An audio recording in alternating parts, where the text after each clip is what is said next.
PGEM, bon, c'est les 4 lettres qui veulent dire plan de gestion de l'espace maritime, mais enfin ce n'est pas simplement qu'un acronyme, hein, c'est quelque chose d'assez important parce que c'est novateur finalement dans le monde. On voit que la Polynésie est bien placée, c'est quelque chose de nouveau. C'est essayer de faire en sorte que les différents usagers, tous les utilisateurs du lagon puissent continuer à jouir, chacun dans leur domaine, de l'espace formidable qu'on a sous les yeux. Donc que ce soit les pêcheurs, que ce soit les hôteliers, que ce soit les prestataires de services, tous ces gens-là ont envie de profiter du lagon qui est exceptionnel, on a des conditions merveilleuses ici, mais pour ça, il faut, j'allais dire un peu malheureusement, mais bon c'est comme ça, le monde évolue, il faut mettre des règles pour que bien sûr on transmette un patrimoine qui s'abîme le moins possible. Dans le PGEM, l'essentiel de la réglementation concerne l'aménagement du lagon, son utilisation pour les loisirs, la protection du corail ou les activités de pêche. Pour favoriser le développement de la faune et la flore sous-marine, une dizaine d'aires marines protégées ont été mises en place sur le pourtour de l'île. Les aires marines protégées, ça a été quelque chose d'important dans le dispositif PGEM. Mais les Polynésiens nous ont dit tout de suite, mais vous savez, nous, les aires marines protégées, on sait exactement, depuis des années, les faire fonctionner. On avait quelque chose qui ressemblait à ça, qui s'appelait le rahui. Et ça, c'était la méthode traditionnelle, en fait, de jachère du lagon, mais c'était tournant. Décréter que certaines zones sont tabous, interdites d'activité. C'est ainsi que les habitants des atolls du Pacifique ont survécu pendant des siècles en pratiquant le rahui, la réserve temporaire. Une méthode de gestion des ressources simple et efficace comme une jachère, illustration du bon sens écologique des anciens Polynésiens. Daniel Snow m'explique pourquoi de nos jours, cette coutume a disparu. C'est la modernisation, quoi. Je critique la modernisation. C'est depuis l'arrivée de l'argent, du CEP, du Centre expérimental du Pacifique. On a commencé à embaucher des jeunes d'ici, une vingtaine à chaque fois, tous les 3 mois, quoi. Et puis là, le rahui est tombé en panne, quoi. Et puis il y a eu cette histoire d'exportation du poisson, alors que dans le temps, on n'exportait plus le poisson. Le poisson a été fait uniquement pour manger, quoi.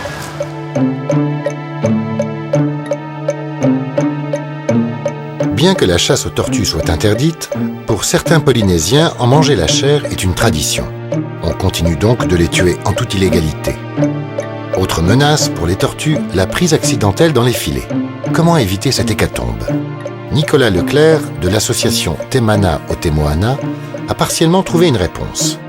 Dans sa clinique, il soigne les tortues accidentées et sensibilise les jeunes générations au respect de l'animal.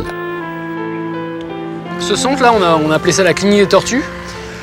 Ça nous permet de recevoir des tortues d'un petit peu partout en Polynésie. Donc les 2 espèces qu'on reçoit le plus souvent, c'est les tortues vertes que vous voyez ici. Et la tortue imbriquée, c'est la grosse qu'on verra là-bas, quoi. En fait, les tortues vertes, on appelle ça tortue verte parce que la graisse de la tortue, elle est verte. Et donc la tortue verte, c'est effectivement celle qui est comestible.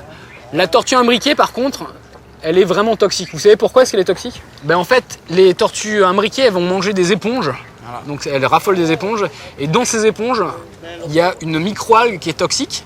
Donc elle va manger l'éponge, ça ne va pas lui poser de problème. Par contre, quand il y a un humain qui va manger la tortue, là, lui, il risque de mourir, quoi. Et Nicolas, c'est quoi exactement le rôle de la clinique alors? Donc quand les gens trouvent une tortue, ils peuvent nous appeler, on les soigne et après on les relâche. Donc voilà, on récupère Baxter, qu'on va relâcher aujourd'hui.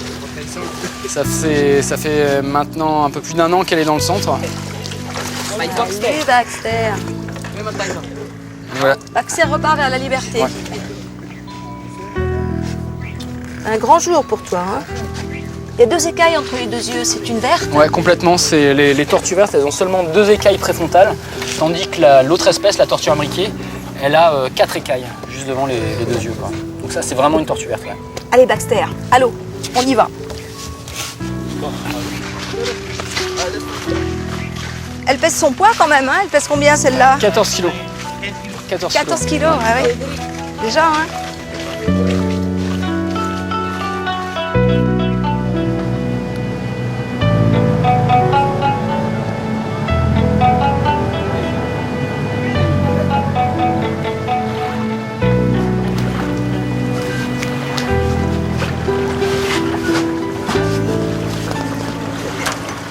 Elle est belle, hein?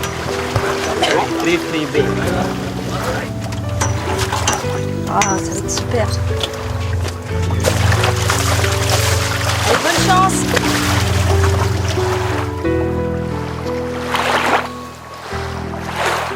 C'est formellement interdit d'attraper une tortue, de chasser une tortue? En fait, il y a la Convention de Washington qui protège toutes les tortues marines dans le monde. Et de plus, il y a une loi de pays qui a été votée pour justement protéger toutes les tortues qui sont présentes en Polynésie, les 3 espèces les plus communes, à savoir la tortue verte, la tortue imbriquée et la tortue lutte. T'as pas du mal à lutter contre les usages justement polynésiens? Parce que la tortue, il l'attrapait, il la mangeait, ça a toujours été comme ça. Tout dépend de l'âge de la personne. Je pense qu'on sensibilise plus les jeunes. Les adultes, ils sont conscients qu'il y a de moins en moins de tortues, mais c'est plus fort que c'est trop bon. Ce goût de la tortue, voilà, c'est trop bon. Quand on discute vraiment avec des gens qui ont mangé la tortue, ils vous diront que c'est vraiment un mets excellent et que voilà, c'est plus fort que ils craquent. Et pourtant, autrefois, il y avait ce qu'on appelait le raoui. Il y avait quand même des lois ancestrales et il y avait de la tortue parce qu'ils faisaient attention. Pourquoi ils ont perdu cette notion? Alors c'était même plus que des raouis. En fait, avant le dernier roi, Pomaré, la tortue était considérée comme tabou. Seuls les prêtres et les rois avaient le droit de manger de la tortue. La population n'était pas autorisée à manger cette tortue. Et donc le dernier roi Pomaré a décrété que finalement ce tabou tombait, que cette tortue était autorisée, enfin tout le monde pouvait manger cette tortue. Et donc le peuple avait le droit de manger cette tortue. Ça a été la curée? Mais c'est pas vraiment, ça n'a pas vraiment été la curée. C'est pas à ce moment-là que les tortues ont vraiment, les populations de tortues ont vraiment chuté. C'est quand? C'est à peu près quand? En fait, c'est à l'arrivée de la pêche commerciale. Il faut savoir que quand les familles de Polynésiens, les pêcheurs mangeaient de la tortue, c'était des prélèvements qui étaient normaux, tout à fait acceptables. Oui. La pression de pêche était tout à fait soutenable par la population de tortues. Et donc ça se passait très bien. Mais quand on a fait de la pêche commerciale, quand la tortue a commencé à être vendue sur le marché, là ça posait de réels problèmes.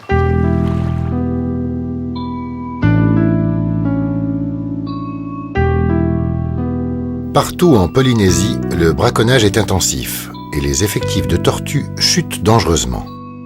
Parmi les signes visibles, la fréquentation en baisse des lieux de ponte et la taille des adultes qui diminue.